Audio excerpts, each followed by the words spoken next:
നമുക്ക് കലോത്സവം മൊത്തത്തിൽ എങ്ങനെ ഉണ്ടായിരുന്നു എന്ന് അറിയണ്ടേ? അതെ, അത് വളരെ പ്രധാനമാണല്ലോ. നമ്മളൊരു വലിയൊരു ടീമിനെയാണ് ഇറക്കിയത്. എന്തായാലും ആ ടീമിൽ കുറേയേറെ റിപ്പോർട്ടേഴ്സ് വടക്കുന്നാഥന് മുന്നിൽ ഒത്തുചേർന്നിട്ടുണ്ട്. ഇപ്രാവശ്യം നന്നായി തന്നെ എല്ലാ വേദികളിലും റിപ്പോർട്ടുകൾ എത്തിക്കാൻ സാധിച്ചു എന്നാണ് മനസ്സിലാക്കിയിട്ടുള്ളത്. എല്ലാ വേദികളും കവർ ചെയ്യാൻ സാധിച്ചിട്ടുണ്ട്. നമ്മുടെ ടീം ആക്റ്റീവായി തന്നെ അതിനുവേണ്ടി നിന്നിട്ടുണ്ടായിരുന്നു. നമുക്ക് പറ്റാവുന്നതിൻ്റെ മാക്സിമം റിപ്പോർട്ടുകൾ പ്രേക്ഷകരിലേക്ക് എത്തിക്കുകയും ചെയ്തു. നമ്മുടെ ടീം അവിടെ റെഡിയാണ്. അവരോട് തന്നെ ചോദിച്ചാലും സംഘവും അവിടെ റെഡിയാണ്. നമുക്ക് പ്രശാന്തിലേക്ക് ആദ്യം ചോദ്യം പോവുകയാണ്. പ്രശാന്ത്, എങ്ങനെയുണ്ടായിരുന്നു നമ്മുടെ ടീമിൻ്റെ പ്രകടനം? ഒപ്പം നമ്മൾ കലോത്സവത്തിൽ കണ്ട കാഴ്ചകൾ, കലോത്സവം എങ്ങനെയുണ്ടായിരുന്നു? എങ്ങനെയാണ് നമ്മുടെ ടീം അംഗങ്ങളുടെ ഒരു പ്രതികരണം? ശ്രീജ, അശ്വതി, ഒരുപക്ഷെ ആദ്യത്തെ ഒരു ദിവസങ്ങളിലൊക്കെ കുറച്ച് തിരക്കുകൾ കുറവായിരുന്നെങ്കിലും പിന്നീട് ഇങ്ങോട്ട് വരുമ്പോഴേക്കും വലിയ തരത്തിൽ തന്നെ ജനപങ്കാളിത്തം ഉണ്ടാകുന്നത്, അതായത് തൃശ്ശൂർ പൂരത്തിന്റെ തുടക്ക ദിവസങ്ങളിലും അങ്ങനെ തന്നെയാണ്. ആളുകൾ എത്തി തൃശ്ശൂർ പൂര റൗണ്ട്, സ്വരാജ് റൗണ്ട് കറങ്ങി തൃശ്ശൂർ പൂരത്തിന്റെ പ്രധാന ക്ഷേത്രങ്ങളെല്ലാം തന്നെ പോയി, ഘടകക്ഷേത്രങ്ങളിലൊക്കെ തന്നെ പോയി മടങ്ങുന്ന ഒരു കാഴ്ച നമുക്ക് പൂരത്തിന് കാണാമായിരുന്നു. സമാനമായ രീതിയിൽ തന്നെയായിരുന്നു ഓരോ വേദിയിലേക്കും ആളുകൾ ഒഴുകിയെത്തുന്ന കാഴ്ച ഓരോ ദിവസവും കാണുന്നത് നമ്മൾ കണ്ടതാണ്. അതിൽ ആ എല്ലാ വേദികളിലും നമ്മൾ ഇന്നലെ മിനിസ്റ്റർ കെ രാജന്റെ അഭിനന്ദനം നമ്മൾ കിട്ടിയതാണ്. കാരണം എവിടെയൊക്കെ എല്ലാ സ്ഥലത്തൊക്കെ പരിപാടി, ആ പരിപാടിയിലൊക്കെ തന്നെ നമുക്ക് ചെല്ലാൻ കഴിയുന്നു, അവിടെയൊക്കെ നമ്മുടെ സാന്നിധ്യം അറിയിക്കാൻ കഴിയുന്നു. ഏറ്റവും താഴേക്കിടയിൽ പോകുന്ന വിഷയങ്ങൾ ഉന്നയിക്കുന്ന ആളുകളെ പോലും ജനങ്ങൾക്കിടയിലേക്ക്, മുഖ്യധാരയിലേക്ക് എത്തിക്കാനുള്ള ശ്രമങ്ങളാണ് അമൃത ന്യൂസിന്റെ ഭാഗമായി ഉണ്ടായിരുന്നത്. ആ ശ്രമം ഏറ്റവും അവസാന ദിവസത്തിലേക്ക് ഏറ്റവും ഭംഗിയായി തന്നെ എത്തിക്കാൻ നമുക്ക് കഴിഞ്ഞിരിക്കുന്നു. ഏറ്റവും നിർണായക ഒരു ഘട്ടം തന്നെയാണ് നമുക്ക് പറയേണ്ടി വരും. കാരണം തൃശ്ശൂരിനെ സംബന്ധിച്ച്, തൃശ്ശൂരിന് ഈ പറയുന്നത് പോലെ വലിയ തരത്തിൽ ജനനിബിഡമായി എത്താൻ കഴിയുന്ന വലിയ സമൃദ്ധമായ രീതിയിൽ തന്നെ ഒരു വിശാലമായ മൈതാനമൊക്കെ ഉള്ളതാണ്. അവിടെയൊക്കെ എത്രത്തോളം ആളുകൾ എത്തുമെന്നുള്ളതായിരുന്നു ഒരു കാര്യം. കാരണം അങ്ങനെ തൃശ്ശൂർ പൂരത്തിൽ ആളുകൾ എത്തുമ്പോൾ പോലും അപ്പോഴും സ്ഥലം ബാക്കിയാവുന്ന ഒരു സ്ഥലത്തേക്കാണ് നമ്മൾ കലോത്സവമായി എത്തിയത്. സ്വാഭാവികമായും എങ്ങനെയാണ് അതിനെ തൃശ്ശൂർ വരവേറ്റത് എന്നുള്ളതാണ്. അത് വളരെ ഭംഗിയായി അവർ വരവേറ്റു, അവർ നെഞ്ചിലേറ്റി എന്നുള്ളത് തന്നെയാണ് വ്യക്തമാകുന്നത്. നമുക്ക് നമ്മുടെ ഒപ്പം നമ്മുടെ ടീം മുഴുവനുണ്ട്. അവർക്കറിയാം, അവരാണ് എല്ലാ വേദികളിലേക്കും പോയി എല്ലാ വേദികളിലെയും സാന്നിധ്യങ്ങൾ അറിയിച്ചത്. അവരൊക്കെ തന്നെ പറയും. അജയ് ഉണ്ട്, അതുപോലെ തന്നെ വർഷയുണ്ട്, ശ്രുതിയുണ്ട്, അതുപോലെ തന്നെ ആതിരയുണ്ട്, ഹരീഷ് ഉണ്ട്, ഐശ്വര്യയുണ്ട്, അശ്വതിയുണ്ട്, സുധീഷ് ഉണ്ട്, ശ്രീജിത്ത് ഉണ്ട്. ഇങ്ങനെ ഈ ടീമാണ് പൂർണ്ണമായി നമുക്ക് ഒപ്പമുണ്ടായിരുന്നത്. അവരാണ് ഈ കലോത്സവത്തിന്റെ ഓരോ നിമിഷവും പ്രേക്ഷകരിലേക്ക്, നമുക്കിടയിലേക്ക്, ജനങ്ങളിലേക്ക്, ലോകത്തുള്ള മുഴുവൻ മലയാളികളിലേക്ക്, അമൃത ടിവിയുടെ പ്രേക്ഷകരിലേക്കൊക്കെ തന്നെ എത്തിച്ചത്. അവർക്ക് എല്ലാവർക്കും പറയാനുണ്ട്. വർഷമടക്കമുള്ള ആളുകളുണ്ട്. എങ്ങനെയുണ്ടായിരുന്നു കലോത്സവം? ഒരു വൈബായിരുന്നു. കാരണം ഇന്നിപ്പോൾ അവസാന ദിവസവും ഭയങ്കര സങ്കടം. ഇനി പോവാണല്ലോ, ലാസ്റ്റ് ദിവസമാണ്. അപ്പോൾ ഭയങ്കര വിഷമം തോന്നുന്നു. ഈ 4 ദിവസവും നല്ല രീതിയിലുള്ള പ്രകടനങ്ങൾ ഉണ്ടായി എന്നുള്ളതാണ്. ഈ വേദികളിൽ പോകുമ്പോൾ നമ്മൾ ഒരിക്കലും നിരാശപ്പെട്ടിരുന്നില്ല. കാരണം നമുക്ക് അത്രയും കഴിവുള്ള കുട്ടികളെ പലരെയും അവിടെ കാണാൻ സാധിച്ചു. അത് വലിയൊരു കാര്യം തന്നെയാണ്. കാരണം ഓരോ സ്റ്റേജിൽ എത്തുമ്പോൾ നമുക്ക് കുട്ടികളുടെ വിലയിരുത്തുമ്പം ഓരോരുത്തരെയും ഒന്നിനൊന്ന് മെച്ചം എന്നുള്ളതാണ് ഇവിടെ ഏറ്റവും എടുത്തു പറയേണ്ട കാര്യം. മത്സരം പങ്കെടുത്ത ഈ നാടോടിനൃത്തമൊക്കെ നോക്കുകയാണെങ്കിൽ നാടോടിനൃത്തത്തിലെല്ലാം പങ്കെടുത്ത എല്ലാ കുട്ടികൾക്കും A ഗ്രേഡ് കിട്ടി എന്നുള്ളതാണ്. അപ്പോൾ എത്രമാത്രം ആ കുട്ടികളുടെ കഴിവുണ്ട് എന്നുള്ളത് നമുക്ക് കാണാൻ വേണ്ടി, അവരെ മനസ്സിലാക്കാൻ വേണ്ടി നമുക്ക് സാധിച്ചു. പിന്നെ ഒരുപാട് നല്ല നല്ല സ്റ്റോറികൾ, നമുക്ക് ഒരുപാട് കുട്ടികളെ കൊണ്ട് അവരുടെ കഴിവുകൾ പുറം ലോകത്ത് കാണിക്കാൻ വേണ്ടി നമുക്ക് അമൃത ന്യൂസിന് കഴിഞ്ഞു എന്നുള്ളതാണ്. കഴിഞ്ഞ ദിവസം മന്ത്രി കെ രാജനും അക്കാര്യം തന്നെയാണ് സൂചിപ്പിച്ചത്. എല്ലാ വേദിയിലും, ഓൾമോസ്റ്റ് എല്ലാ വേദിയിലും അമൃത TV ഉണ്ടായിരുന്നു എന്നാണ് പറഞ്ഞത്. അതുമല്ല, ഈ അതിജീവിക്കുന്ന കുട്ടികളുടെ, ഒരുപാട് പ്രയാസം അനുഭവിക്കുന്ന കുട്ടികളെ പുറം ലോകത്ത് കാണിക്കാൻ വേണ്ടി അമൃത TV കഴിഞ്ഞു എന്നുള്ളതാണ് മന്ത്രിയും പറഞ്ഞത്. അപ്പോൾ നമുക്ക് വലിയൊരു അംഗീകാരം തന്നെയാണ് കിട്ടിയിരിക്കുന്നതും. നല്ല രീതിയിൽ ഈ 4 ദിവസം, ഈ 5ാമത്തെ ദിവസമാവുന്നു. ഈ ദിവസങ്ങളിൽ നല്ല രീതിയിൽ കലോത്സവത്തെ മുന്നോട്ട് കൊണ്ടുപോകാൻ വേണ്ടി അമൃത ന്യൂസിന് കഴിഞ്ഞു എന്നുള്ളതാണ് ഏറ്റവും പ്രധാനപ്പെട്ട കാര്യം. എന്തായാലും ഇനി അജയ് കൂടെ വിശേഷങ്ങൾ പങ്കുവെക്കണം. പ്രധാന കാര്യം, അതായത് ആദ്യമായി ഓൺലൈനിലൂടെ ഒരു കുട്ടി മത്സരിക്കുന്നു. അങ്ങനെ സർക്കാർ അവരെ ചേർത്ത് കലോത്സവ സംഘാടകരാകെ തന്നെ അവരെ സാക്ഷിയെ ചേർത്ത് നിർത്തുന്നു എന്നുള്ള ചരിത്ര പ്രാധാന്യമുള്ള കലോത്സവം. ഒരു പ്രധാനപ്പെട്ട കാര്യം, ഈ ചരിത്രം പറയുമ്പോൾ തന്നെ പ്രധാനമെന്ന് പറയുന്നത്, ഈ കലോത്സവം നടക്കുന്ന ഒരു സമയമുണ്ട്. ഇനി തെരഞ്ഞെടുപ്പിലേക്ക് പോവുകയാണ്, നിയമസഭാ തെരഞ്ഞെടുപ്പിലേക്ക്. സ്വാഭാവികമായും ഏതെങ്കിലും ഒരു തരത്തിൽ ചെറിയൊരു പാളിച്ച പോലും സർക്കാരിന് മുകളിലേക്ക് വരുന്നൊരു സാഹചര്യം ഉണ്ടാകും. വലിയ വിവാദങ്ങൾ ഉണ്ടാകും. ഒരുപക്ഷെ ഒരു വിവാദം ഉയർന്നു വന്നതാണ് താമരയുടെ കാര്യത്തിൽ. പക്ഷെ ആ വിവാദം വളരെ പെട്ടെന്ന് വിദ്യാഭ്യാസ വകുപ്പ് ഇടപെടുന്ന ഒരു സാഹചര്യം ഉണ്ടാകുന്നു. സ്വാഭാവികമായും നമുക്ക് ഇനി കുറേ വിശേഷങ്ങൾ, ഹരീഷ് അടക്കമുള്ള ആളുകൾ, ഹരീഷിനെ തൃശ്ശൂരത്തെ പൾസ് അറിയാം. തൃശ്ശൂർ എങ്ങനെയാണ് ഇത്തരത്തിൽ കലോത്സവത്തെ വരവേറ്റത്, ഏത് തരത്തിലാണ് എന്നൊക്കെയാണ് ഹരീഷ് പറയുന്നത്. തൃശ്ശൂരിനെ സംബന്ധിച്ച് ഞാൻ ഈ തുടക്കം മുതലേ പറയുന്നുണ്ട്, തൃശ്ശൂർ എന്ന് പറയുന്നത് ആളുകളുടെ ആ ഒരു ആഘോഷം എല്ലാം ആഘോഷമാക്കി മാറ്റുന്ന ആളുകളുള്ള ഒരു സ്ഥലമാണ്. നമ്മളിപ്പോൾ നിൽക്കുന്നത് വടക്കുന്നാഥൻ്റെ മുൻപിലാണ്. ഈ പൂരത്തിനൊക്കെ ആനകൾ നെറ്റിപ്പട്ടം കെട്ടി നിരന്ന് നിൽക്കുന്ന പോലെ നമ്മുടെ മൊത്തം ക്രൂ നിൽക്കുന്നുണ്ട്. അപ്പോൾ എന്താണെന്ന് വെച്ചാൽ ആ ഒരു വൈബ് നമ്മുടെ ഈ പശ്ചാത്തലത്തിൽ നിൽക്കാനുള്ള കാര്യം തന്നെ തൃശ്ശൂരിനെ സംബന്ധിച്ച് ഏറ്റവും പ്രധാനപ്പെട്ടതാണ് വടക്കുന്നാഥനുള്ളത്. അപ്പോൾ ഈ വടക്കുന്നാഥൻ്റെ മണ്ണിൽ ശക്തന്റെ തട്ടകത്തിൽ ഒരു ഉത്സവ പ്രതീതി കൂടി തന്നെയാണ് ഈ കലോത്സവം വന്നതെന്നുള്ളതാണ്. കാരണം എല്ലാത്തിനെയും ഉത്സവമാക്കി മാറ്റുന്ന തൃശ്ശൂർകാർ ഈ കലോത്സവത്തെയും കലകളുടെ ഉത്സവത്തെയും ഉത്സവമായി തന്നെ ഏറ്റെടുത്തു എന്നുള്ളൊരു കാര്യമാണ് നമുക്ക് തുടക്കം മുതൽ കാണാൻ സാധിക്കുന്നത്. ആദ്യത്തെ കുറച്ച് ദിവസങ്ങൾ ഒരു ചെറിയ ആശങ്കയുണ്ടായിരുന്നു, തിരക്ക് കുറച്ച് കുറവായിരുന്നു. പക്ഷേ ഇന്നലെ ശനിയാഴ്ചയായിരുന്നു. ഇന്നലെ നോക്കിയാൽ നമുക്കറിയാം, ഇന്നലെ വൈകിട്ടൊക്കെ ഈ ഒരു ഗ്രൗണ്ട് മൊത്തം വാഹനങ്ങളായിരുന്നു, നടക്കാൻ പോലും സ്പേസില്ല, അത്രത്തോളം വാഹനങ്ങളായിരുന്നു. ഇതൊന്നും മനസ്സിലാക്കുന്നത് ആളുകൾ അത് ഏറ്റെടുത്ത് കഴിഞ്ഞു. ഇന്നത്തെ അവസാനത്തെ ദിവസം, ഇന്ന് ഞായറാഴ്ച കൂടിയാണ്. അപ്പോൾ എന്തായാലും തിരക്ക് ഉണ്ടാവും എന്നുള്ളത് 100% ഉറപ്പാണ്. ആളുകൾ ഇങ്ങോട്ടേക്ക് എത്തും. വൈകിട്ടൊക്കെ ആകുമ്പോഴേക്കും പ്രത്യേകിച്ച് മോഹൻലാൽ അടക്കം വരുന്ന ദിവസം കൂടിയാണ്. അതുകൊണ്ട് എന്തായാലും തിരക്കുണ്ടാവും. എന്തായാലും നമ്മോടൊപ്പം മറ്റ് ആളുകളും കൂടി ഉണ്ട്. എന്തൊക്കെയാണ് ഒരു വിശേഷം? ഈ സൂചിപ്പിച്ചതുപോലെ തന്നെ ഭയങ്കര ജനപങ്കാളിത്തമായിരുന്നു തൃശ്ശൂര്. കാരണം തൃശ്ശൂരിലെ ജനങ്ങൾ ഇങ്ങോട്ടേക്ക് വടക്കുന്നാഥന്റെ മണ്ണിലേക്ക് ഒഴുകി എത്തുന്ന ഒരു കാഴ്ചയാണ് കാണാൻ സാധിച്ചത്. എന്തായാലും കലോത്സവം അതിന്റെ ഫോട്ടോ ഫിനിഷിലേക്ക് നീങ്ങുകയാണ്. നമുക്കൊന്ന് പോയിന്റ് പട്ടിക പരിശോധിക്കുകയാണെങ്കിൽ കണ്ണൂർ കുതിക്കുകയാണ്. 990 പോയിന്റുമായി കണ്ണൂരാണ് 1-ാം സ്ഥാനം നിൽക്കുന്നത്. കൂടാതെ തൃശ്ശൂർ, ആതിഥേയ ജില്ലയായ തൃശ്ശൂർ 2-ാം സ്ഥാനം നിൽക്കുന്നുണ്ട്. കഴിഞ്ഞ ദിവസങ്ങളിൽ തൃശ്ശൂർ 3-ാമത് പോകുന്ന ഒരു കാഴ്ച നമ്മൾ കണ്ടതാണ്. ഇപ്പോൾ 983 പോയിന്റുമായി തൃശ്ശൂർ 2-ാം സ്ഥാനത്തും 982 പോയിന്റുമായി പാലക്കാട് 3-ാം സ്ഥാനത്തുമുണ്ട്. എന്തായാലും ഇത് മാറി മറിയാനുള്ള സാധ്യതകളുണ്ട്. കാരണം ഇനി 8 മത്സരങ്ങളാണ് അവശേഷിക്കുന്നത്. അതുകൊണ്ട് തന്നെ കാര്യങ്ങളൊക്കെയും ഈ ഒരു അവസാന ദിനം മാറി മറിയാം എന്ന് തന്നെയാണ് ഞാൻ മനസ്സിലാക്കുന്നത്. കണ്ണൂരാണ് ഇപ്പോൾ നിലവിൽ മുന്നോട്ട് പോകുന്നത്. ഇനി കലോത്സവത്തിന്റെ വിശേഷങ്ങളിലേക്ക് വരികയാണെങ്കിൽ പ്രശാന്തും അതുപോലെ തന്നെ വർഷയും ഒക്കെ സൂചിപ്പിച്ചതുപോലെ കലോത്സവം തൃശ്ശൂരുകാർ പൂരം എങ്ങനെയാണോ ഏറ്റെടുക്കുന്നത് അതുപോലെ തന്നെയാണ് തൃശ്ശൂരുകാർ ഈ കലോത്സവത്തെയും ഏറ്റെടുത്തത് എന്ന് പറയേണ്ടി വരും. ആദ്യം 1-ാമത്തെ ദിവസം വന്നപ്പോഴേക്കും ഞങ്ങൾക്കൊരു ആശങ്കയുണ്ടായിരുന്നു, അയ്യോ ജനങ്ങൾ അധികം വരില്ല, ഇങ്ങോട്ടേക്ക് വരില്ല. അപ്പോൾ ഹരീഷ് പറഞ്ഞൊരു വാക്കുണ്ട്, അങ്ങനെയല്ല, തൃശ്ശൂരിലെ ജനങ്ങൾ പൊളിയാണ്, അവരെല്ലാവരും കലോത്സവത്തെ ഏറ്റെടുക്കും. അത് തന്നെയാണ് അടുത്ത 2 ദിവസങ്ങളിലായി കാണാൻ സാധിച്ചത്. ഇന്നലെയൊക്കെ നമ്മുടെ പവലിയനിന് മുന്നിൽ വളരെ ജനപങ്കാളിത്തം കൊണ്ട് ശ്രദ്ധേയമായിരുന്നു. കൂടാതെ നമ്മുടെ പവലിയനിന് മുന്നിൽ ഒരുപാട് കലാകാരന്മാരും കലാകാരികളുമാണ് നിറഞ്ഞു നിന്നത്. അവരുടെ വിശേഷങ്ങളും അതുപോലെ തന്നെ അവരുടെ പെർഫോമൻസും കാഴ്ചവെച്ചത്. കൂടാതെ ഞാൻ പോയത് ഇരുൾനൃത്തത്തിന്റെ വേദിയിലേക്കാണ്. അവിടെയും നല്ല ജനപങ്കാളിത്തം തന്നെ ഉണ്ടായിരുന്നു. തീർച്ചയായും അമൃതയെ സംബന്ധിച്ചിടത്തോളം അതൊരു അഭിമാന കാര്യം തന്നെയാണ്. കാര്യം അമൃത സ്കൂളിലെ കുട്ടികൾക്ക് അവർക്ക് പങ്കെടുക്കാൻ കിട്ടുന്ന ആ വേദിയിൽ അവരവരുടെ കഴിവ് പൂർണ്ണമായും പ്രകടിപ്പിക്കുന്നു. അത് പല മത്സര ഇനങ്ങളുണ്ടായിരുന്നു. മോഹിനിയാട്ടം, കേരള നടനം, യക്ഷഗാനം തുടങ്ങി വളരെ വലിയ മനോഹരങ്ങളായ മത്സരങ്ങളൊക്കെ ആയിരുന്നു. വലിയ മാറ്റുരയ്ക്കേണ്ടിയിരുന്ന മത്സരങ്ങളിലൊക്കെ തന്നെ അവർ എ ഗ്രേഡ് സ്വന്തമാക്കി. അതായത് 9 ഇനങ്ങൾ പാരിപ്പള്ളി അമൃത സ്കൂൾ മത്സരിച്ചു. അതിൽ 9ലും എ ഗ്രേഡ് കിട്ടി എന്നുള്ള ഒരു സന്തോഷ വാർത്ത അത് അമൃത സ്കൂളിനെ സംബന്ധിച്ചിടത്തോളം, അമൃതയെ സംബന്ധിച്ചിടത്തോളം ഏറെ അഭിമാനകരമായ ഒരു കാര്യം കൂടിയാണ്. കാര്യം ആ കുട്ടികളൊക്കെ തന്നെ പഠനത്തോടൊപ്പം ഈ കലാമികവ് കൂടി പ്രകടിപ്പിക്കുന്ന കുട്ടികളാണ്. അത് വർഷം തോറും അങ്ങനെ തന്നെയാണ്. കാര്യം അവർ പരമ്പരാഗതമായി ഈ സ്കൂളിൻ്റെ ഒരു അധ്യാപകരുടെയും ഒപ്പം തന്നെ ഈ മറ്റ് ആശ്രമത്തിൽ നിന്നുള്ള ആൾക്കാരുടെയൊക്കെ പിന്തുണയോടുകൂടി ഈ കുട്ടികളൊക്കെ തന്നെ ഈ കലാപരമായ കഴിവുകൾ മുന്നോട്ട് വളർത്തിയെടുത്തുകൊണ്ട് വരുന്ന കുട്ടികളാണ്. അവർക്ക് പ്രോത്സാഹനങ്ങളുണ്ട് അധ്യാപകരുടെയൊക്കെ. അതുകൊണ്ട് തന്നെ പഠനത്തോടൊപ്പം ഇക്കാര്യങ്ങൾ മികവ് പുലർത്തിക്കൊണ്ട് അവർ എല്ലാ കാര്യങ്ങളിലും മുന്നിൽ തന്നെ നിൽക്കുന്നു. ആ മികവ് കഴിഞ്ഞ പ്രാവശ്യങ്ങളിലേതുപോലെ സംസ്ഥാന സ്കൂൾ കലോത്സവത്തിൽ ഇത്തവണയും അവർക്ക് പ്രകടിപ്പിക്കാൻ കഴിഞ്ഞു. ആ ഒരു മികവിൻ്റെ കൂടി അടിസ്ഥാനപ്പെടുത്തി നമ്മൾ നോക്കുമ്പോൾ അമൃതയ്ക്ക് അഭിമാനിക്കാം.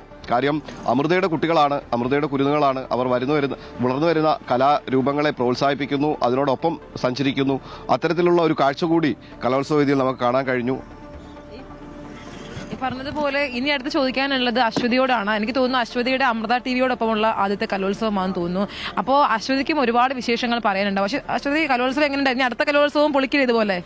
തീർച്ചയായിട്ടും ഇത് തൃശ്ശൂരിലായതുകൊണ്ട് തന്നെ ഈ കലോത്സവം തുടങ്ങിയപ്പോൾ തന്നെ മേളം ഉണ്ടായിരുന്നു. അത് ഈ തൃശ്ശൂർ പൂരത്തിന് സമാനമായിട്ടുള്ള മേളം, കൊടിയേറ്റം തുടങ്ങി അപ്പം തന്നെ മേളം, ഒപ്പം തന്നെ കുടമാറ്റം, അങ്ങനെ വെറൈറ്റി ആയിട്ട് തൃശ്ശൂരിനെ സംബന്ധിച്ച് തൃശ്ശൂരിൻ്റെ എല്ലാ ഐഡന്റിറ്റികളും ഉൾപ്പെടുത്തിക്കൊണ്ടാണ് ഈ കലോത്സവം തുടങ്ങിയത്. അപ്പം തന്നെ ഒരു പൂരത്തിൻ്റെ ഒരു വൈബായിരുന്നു മൊത്തത്തിൽ. അത് കഴിഞ്ഞ് അങ്ങോട്ടേക്ക് നോക്കുകയാണെങ്കിൽ എല്ലാ വേദിയിലും, പ്രത്യേകിച്ച് ഈ ഗ്ലാമർ ഇനങ്ങളുള്ള വേദികളിലൊക്കെ ഒരു ആൾക്ക് പോലും എക്സ്ട്രാ നിൽക്കാൻ പറ്റാത്ത അത്ര തിരക്കുണ്ടായിരുന്നു. അത് പല ആളുകളും വേദിയുടെ പുറത്തൊക്കെ ഇങ്ങനെ നിന്ന് കാണുന്ന, സ്ക്രീനിലൊക്കെ കാണുന്ന അത്രയ്ക്ക് തിരക്ക് ഉണ്ടായിരുന്നു. അതുപോലെ തന്നെ മന്ത്രി വി ശിവൻകുട്ടിയൊക്കെ ആണെങ്കിലും എല്ലാ വേദികളിലും കയറി ഇറങ്ങുന്നു, കളക്ടർ എല്ലാ വേദിയിലും കയറി ഇറങ്ങുന്നു. പിന്നെ അദ്ദേഹത്തിന്റെ ഒരു പൂക്കി വൈബ് വീഡിയോ ഒക്കെ ഉണ്ടായിരുന്നു ഫേസ്ബുക്കില്. അതൊക്കെ ഭയങ്കര വൈറലായിരുന്നു. അതായിരുന്നു കാര്യം. നമ്മൾ മന്ത്രിയിൽ നിന്നും ഇങ്ങനെ ഒരു പ്രതികരണം അല്ലെങ്കിൽ ഇത്തരത്തിൽ കുട്ടികളോടൊപ്പം ഇഴുകിച്ചേർന്നുകൊണ്ട് അദ്ദേഹം ഇങ്ങനെയൊക്കെയുള്ള ഒരു പ്രതികരണം നടത്തുമെന്ന് ആരും പ്രതീക്ഷിച്ചില്ല. കാര്യം മന്ത്രി അത്ര ആ ഒരു ബഹുമാന തുല്യം കാണുന്ന ഒരു വ്യക്തിയായതുകൊണ്ട്. പക്ഷെ അദ്ദേഹം കുട്ടികളോടൊപ്പം ചേർന്നു. അപ്പോൾ ആ കുട്ടികൾക്ക് കൂടുതൽ പ്രോത്സാഹനമായി. കുട്ടികൾ അവരുടെ വൈബിലേക്ക് മന്ത്രിയെ കൊണ്ടുപോയി. ആ ഒരു വളരെ സന്തോഷകരം. ഒപ്പം തന്നെ നമ്മൾ നോക്കുകയാണെങ്കിൽ ഈ കലോത്സവത്തിൽ ഈ ഗ്രേഡുമായി ബന്ധപ്പെട്ട് എന്തെങ്കിലും പ്രശ്നങ്ങളുള്ളതായി ഒന്നും തോന്നിയിട്ടില്ല അല്ലേ? വലിയ പ്രശ്നങ്ങളൊന്നും ഇല്ലാതെ ഈ മത്സരം അതിന്റെ സമാപ്തിയിലേക്ക് എത്തിക്കാൻ കഴിഞ്ഞു എന്നത് സംഘാടന മികവ് തന്നെയാണ്. ഒപ്പം തന്നെ പറയേണ്ട ഒരു കാര്യമാണ് ഈ സമയനിഷ്ഠ പാലിക്കാൻ കഴിഞ്ഞു എന്നുള്ളത് അല്ലേ? സമയം കൃത്യമായി പാലിച്ചുകൊണ്ടായിരുന്നു എല്ലാ വേദികളിലും. അതെ, അധിക സമയം, അതായത് ഒരുപാട് വൈകിയൊന്നും കലോത്സവങ്ങൾക്ക് സമാപിക്കേണ്ട ഒരു സാഹചര്യം ഉണ്ടായിരുന്നില്ല. അങ്ങനെ ഉണ്ടായിരുന്നില്ല. അതുപോലെ തന്നെ ഒരുപാട് ആളുകൾ വരുന്ന ഇപ്പോൾ ഭക്ഷണം കഴിക്കുന്ന ഇടങ്ങളിലാണെങ്കിൽ ആ മാനേജ്മെന്റ് നമ്മൾ എടുത്തു പറയേണ്ടതാണ്. കൃത്യമായിട്ട് മാനേജ് ചെയ്യാനായിട്ട് സാധിച്ചിട്ടുണ്ട്. എല്ലാ ഇടങ്ങളിലും വാഹനങ്ങൾ ക്രമീകരിക്കുന്നതിലും അതൊക്കെ കൃത്യമായിട്ട് മാനേജ് ചെയ്യാനായിട്ട് ഇവിടുത്തെ പോലീസ് സംവിധാനമുണ്ട്. ഓരോത്തിനും ഓരോ കമ്മിറ്റികളുണ്ട്. അതൊക്കെ കൃത്യമായിട്ട് മാനേജ് ചെയ്യാനായിട്ട് സാധിച്ചിട്ടുണ്ട് എന്നതാണ്. ഇപ്പോൾ നമുക്കൊപ്പം കളക്ടറാണ് ജില്ലാ കളക്ടർ അർജുൻ പാണ്ഡ്യൻ സാർ കൂടി ചേരുകയാണ്. സാർ നമ്മുടെ മൊത്തം ക്രൂ ആണ് ഇവിടെ നിൽക്കുന്നത്. സാർ ഇങ്ങോട്ട് കയറിയെന്നോളൂ. നടക്കുന്ന സാറേ, നമുക്ക് ഇപ്പോൾ ഒരു സമഗ്ര കവറേജ് ആയിരുന്നു നമ്മുടെ ഭാഗത്ത് ഈ ഒരു ദിവസം വരെ ഉണ്ടായത്. അപ്പോൾ ഈ സാർ ഇവിടെ വന്നപ്പോൾ ഈ സ്റ്റാളുകളും ഒക്കെ കണ്ടപ്പോൾ ഒരു കലോത്സവത്തിന്റെ ഒരു വൈബും കാര്യങ്ങളൊക്കെ എന്താണ് ഇപ്പോൾ സാറിന് പറയാനുള്ളത്? അത് കൂടുതലായിട്ട് വൈബ് നമ്മൾ മീഡിയാസൊക്കെയാണ് കൂടുതലായിട്ട് ക്രിയേറ്റ് ചെയ്തത്. നോക്കും എല്ലാ വേദികളും ഫുള്ളാണ്. അതിന്റെ കൂടെ തന്നെ നമ്മൾ മീഡിയ സ്റ്റോൾസ് നോക്കുകയാണെങ്കിൽ അതിനേക്കാളും നല്ല ക്രൗഡഡ് ആയിരുന്നു. നല്ലൊരു കവറേജ് കിട്ടിയിട്ടുണ്ടായിരുന്നു. നമ്മൾ കുട്ടികൾക്ക് നല്ലൊരു പ്രോത്സാഹനം ആയിട്ടുണ്ടായിരുന്നു. ഇന്ന് അവസാന ദിവസമാണ്. ഇതുവരെ നല്ല ഭംഗിയായിട്ട് പോയി. നല്ല ഭംഗിയായിട്ട് അവസാനിക്കുമെന്നാണ് വിചാരിക്കുന്നത്. അറേഞ്ച്മെന്റ്സിലെല്ലാം എല്ലാവരും നല്ല ഹാപ്പി ആയിരുന്നു. അധികം പരാതികളൊന്നും ഇല്ലായിരുന്നു. എല്ലാം നല്ല ഭംഗിയായിട്ട് പോയി. തൃശ്ശൂരിലെ മറ്റൊരു പൂരമാണ് ഈ ഒരു കലോത്സവം എന്നാണ് പൊതുവെയുള്ളൊരു അഭിപ്രായം. അതെ, മറ്റൊരു വലിയൊരു പൂരമാണ് ഇപ്പോൾ കഴിഞ്ഞത്. ഏപ്രിലാണ് ഈ വർഷത്തെ പൂരം വരുന്നത്. പക്ഷേ ഇപ്പോൾ ഈ വർഷം തുടങ്ങിയത് തന്നെ ഇങ്ങനെ നല്ലൊരു പൂരമായിട്ടാണ് തുടങ്ങിയത്. അതായത് പ്രധാന പൂരത്തിനുള്ള മുന്നോടിയായുള്ള ഒരു ചെറുപൂരം. അതെ, ചെറുപൂരം നല്ലതായിരുന്നു. നല്ല കുട്ടികളും പാരന്റ്സും ടീച്ചേഴ്സും ഒരുപാട് പേര് കാണാൻ വന്നു. എവിടെ നോക്കിയാലും നല്ല ക്രൗഡായിരുന്നു. ആൾക്കാരൊക്കെ നല്ലോണം എൻജോയ് ചെയ്തു. ഈ ഒരു 5 ദിവസം എല്ലാവരും നല്ല അത് യൂസ് ചെയ്തു എന്നുള്ളതാണ്. നല്ലൊരു എക്സ്പീരിയൻസ് ആയിരുന്നു. നമുക്കും ഓർഗനൈസിങ്ങിന്റെ ഭാഗമായിട്ട് നല്ലൊരു എക്സ്പീരിയൻസ് ആയിരുന്നു. ഇത്രയും വലിയ ക്രൗഡ് ഇത്രയും ദിവസം. കാരണം 25 വെന്യൂസ് ഉണ്ട്. പിന്നെ ഫുഡ് സ്റ്റോളിൽ തന്നെ ഒരു ദിവസം ഉച്ചയ്ക്ക് മാത്രം 20,000-ന്റെ അടുത്ത് ആൾക്കാരാണ് കഴിക്കാൻ വന്നുകൊണ്ടിരുന്നത്. പക്ഷെ അവിടെയും ആദ്യ ദിവസമൊക്കെ കുറച്ച് തിരക്കുണ്ടായിരുന്നു. പക്ഷെ അതിനുശേഷം നല്ല സ്മൂത്ത് ആയിട്ട് പോയി. എല്ലാം ഓക്കെ ആയിരുന്നു. നമ്മൾ ഹാപ്പിയാണ്, നല്ല ഹാപ്പിയാണ്. Thank you sir. എന്തായാലും വലിയ സന്തോഷം നമ്മോടൊപ്പം ഈ ഒരു പ്രഭാതത്തിൽ ചേർന്നതിന്. ടീമിന് എല്ലാവിധ ആശംസകളും. നിങ്ങൾ നല്ലോണം എഫേർട്ട് എടുത്തിട്ടുണ്ട്. നല്ലൊരു കവറേജ് ആയിരുന്നു. അതിനും ജില്ലാ ഭരണകൂടത്തിന്റെ പേരിൽ നന്ദി അറിയിക്കുകയാണ്. Thank you. അപ്പോൾ അതാണ് കളക്ടർ സാർ പറഞ്ഞ പോലെ തന്നെ ഒന്നിലും ഒരു കുറവും വന്നിട്ടില്ല. അതിന്റെ സംഘാടനമാണെങ്കിലും ആളുകൾ അത് ഏറ്റെടുത്തതാണെങ്കിലും ആളുകൾ ഇങ്ങോട്ടേക്ക് വരുന്നതാണെങ്കിലും എല്ലാം വളരെ ഒരു ഉത്സവത്തിന്റെ പ്രതീതിയോടുകൂടി തന്നെ ഈ ഒരു കലോത്സവം മുന്നോട്ട് പോയി. അതിന്റെ അവസാന ദിവസം എത്തി നിൽക്കുമ്പോഴും അതിനെ ഒട്ടും ചോർന്നു പോവാതെ തന്നെ മുന്നോട്ട് പോകുന്നു. ഈ അവസാന നിമിഷങ്ങളും അത്രത്തോളം ആഹ്ലാദമാക്കി ആളുകൾ ഇത് ഏറ്റെടുക്കുന്നു എന്നുള്ളതാണ് അല്ലെ പ്രശ്നം? ഹരീഷ്, ഇതിനകത്ത് പുതുതായി വന്ന ആളുകളുണ്ട്. സ്വാഭാവികമായിട്ടും അവരുടെ ഒരു കലോത്സവ അനുഭവം പ്രധാനപ്പെട്ടതാണ്. കാരണം അടുത്ത കലോത്സവത്തിന് വരേണ്ട ആളുകളാണ്. അവർ എങ്ങനെയായിരിക്കണം ഇനി ഈ കലോത്സവത്തിന് അവർക്ക് എന്താണ് കിട്ടിയത്? കല കണ്ടു അതിനപ്പുറത്തേക്ക് ശരിക്കും ഇവിടെ പറഞ്ഞ സുധീഷ്, അശ്വതി, ഐശ്വര്യ, പ്രശാന്ത് ഒക്കെ പറഞ്ഞതുപോലെ തന്നെ കഴിഞ്ഞ ഒരു 4 ദിവസം നല്ല വൈബിൽ തന്നെയാണ് കലോത്സവം മുന്നോട്ട് പോയത്. ഞാനിപ്പോൾ 2ാമത്തെ തവണയാണ് നമ്മുടെ ഇവിടെ കലോത്സവത്തിൽ വരുന്നത്. ശരിക്കും നല്ല വൈബിൽ തന്നെയാണ് തൃശ്ശൂർ ഒരു പൂരത്തിന് വന്ന പ്രതീതിയായിരുന്നു.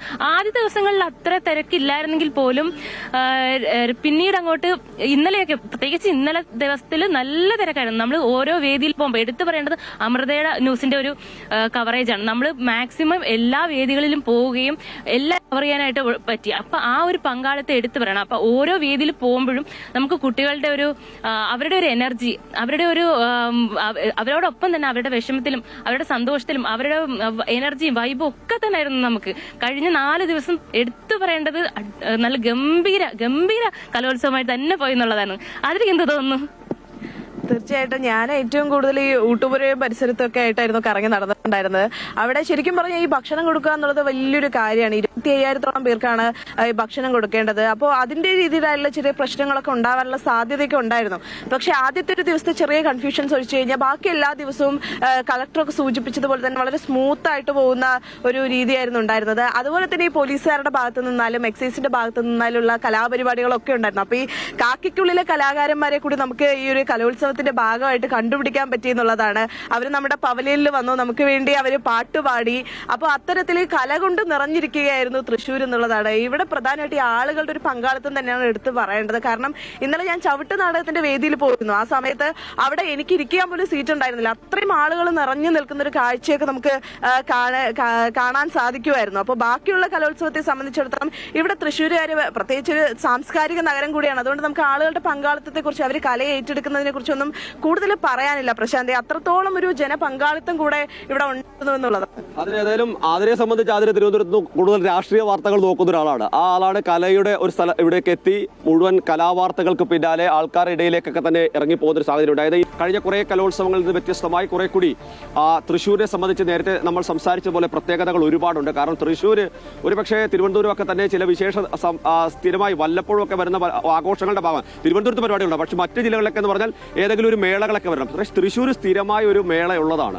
ആ മേളയും പൂരവും ഒക്കെ തന്നെ നിറഞ്ഞിരിക്കുന്നുണ്ട്. ഈ വരുന്ന ആളുകളെ സംബന്ധിച്ച് അവർക്കൊരു ഉത്സവം എല്ലാ കാലത്തുമുണ്ട്. അവർ എങ്ങനെയാണ് ഇതിനെ എതിരേറ്റത് എന്നൊക്കെ തന്നെ നാട്ടുകാരോടൊക്കെ തന്നെ നമുക്ക് അറിയേണ്ടി വരും. സ്വാഭാവികമായിട്ട് നമുക്ക് കിട്ടിയ അവരുടെ എല്ലാ പ്രതികരണങ്ങൾ വളരെ വലുതാണ്. അതോടൊപ്പം തന്നെ എല്ലാ കലോത്സവത്തിനും പ്രധാനപ്പെട്ട സ്ഥലം എന്നത് ഊട്ടുപുരയാണ്. സാധാരണ നമ്മൾ ശ്രീജ അടക്കമുള്ള ആളുകൾ സ്ഥിരമായി അവിടെ പോവുകയും അതിന് വിശേഷങ്ങളൊക്കെ പങ്കെടുത്ത് ഈ കലോത്സവത്തിന് എനിക്ക് തോന്നുന്നു നമ്മൾ പല സമയത്തും അത് മാത്രം സ്കിപ്പ് ചെയ്ത് പോയിട്ടുണ്ട്. ഈ പോയ ആളുകളാണ്, ഞാൻ ഏതായാലും ഇതുവരെ പോയിട്ടില്ല, പോയ ആളുകൾ നിങ്ങളാണ് വളരെ കൃത്യമായി പോയിട്ടുണ്ട്. പോയ ആളുകളുടെ ഊട്ടുപുരയിലെ അനുഭവങ്ങൾ എങ്ങനെയാണ്? ഊട്ടുപുര എന്ന് പറയുമ്പോൾ ഞാൻ ഏതായാലും ഊട്ടുപുരയിലോട്ട് സ്ഥിരമായിട്ട് പോകുന്ന ഒരാളാണ്. കാരണം എനിക്ക് പഴയടത്തിന്റെ ഫുഡ് ഭയങ്കര ഇഷ്ടമാണ്. ഇത്തവണ ഏതായാലും കുറച്ചുകൂടെ ഗംഭീരമായെന്ന് വേണം പറയാൻ. കാരണം രാവിലെയും ഉച്ചക്കത്തെയും ഒക്കെ പായസമാണ് ഏറ്റവും പ്രധാനപ്പെട്ട കാര്യം. നേരത്തെ പോകണം, ഇല്ലെങ്കിൽ പായസമൊക്കെ തീർന്നു പോകും. അതുകൊണ്ട് മാക്സിമം നേരത്തെ പോകാനുള്ള ശ്രമമാണ് നടന്നിട്ടുള്ളത്. പക്ഷെ അശ്വതിയാണ് അവിടെ പലപ്പോഴും ഞാൻ ഒരിക്കൽ റിപ്പോർട്ട് ചെയ്യാൻ പോവാന്ന് പറഞ്ഞപ്പോൾ എന്നെ സമ്മതിക്കാതെ ഞാൻ തന്നെ പൊയ്ക്കോളാം എന്ന് പറഞ്ഞ് ഏറ്റെടുത്ത് പോകുന്നൊരു സാഹചര്യം കൂടെ ഉണ്ടായിട്ടുണ്ട്.